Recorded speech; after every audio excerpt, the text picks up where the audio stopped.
Terima kasih Anda masih bersama kami dalam Wajah Aceh.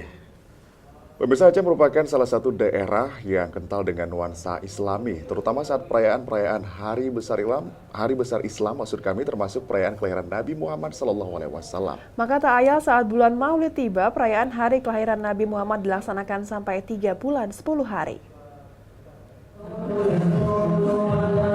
Jika ingin menikmati nuansa meriah saat perayaan Maulid Nabi Muhammad SAW, sepertinya Kabupaten Pidi cocok untuk dikunjungi. Mensyukuri kelahiran junjungan semesta alam, banyak masyarakat Aceh, khususnya di Pidi, menggelar perayaan Maulid menyambut hari lahir baginda Nabi Muhammad SAW. Bagi warga Pidi, kenduri Maulid merupakan salah satu kegiatan sakral dan jarang dilewatkan. Perayaan Maulid ini akan digelar warga secara bergantian di tiap kampung selama 3 bulan 10 hari. Hampir setiap hari di Kabupaten Pidi ada kenduri makan-makan dengan beragam lauk pauk, baik yang diantar menasah maupun menyambut tamu secara khusus di rumah masing-masing. Seperti yang dilakukan Ramli Yusuf, warga Lingku Ule Gajah, Kecamatan Sakti, Kabupaten Pidi.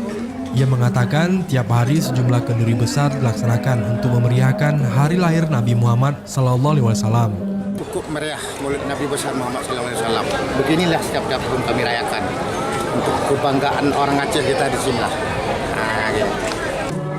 Selain mengundang warga dan anak yatim, acara Maulid di rumah Ramli Yusuf juga mengundang tokoh masyarakat termasuk Bupati Pidi Roni Ahmad atau Abu Syik, mantan petinggi GAM Zakaria Saman, mantan reporter Metro TV Desi Fitriani, dan sejumlah pejabat dan pimpinan perusahaan swasta di Kabupaten Pidi. Dari Pidi, Firman, Metro TV.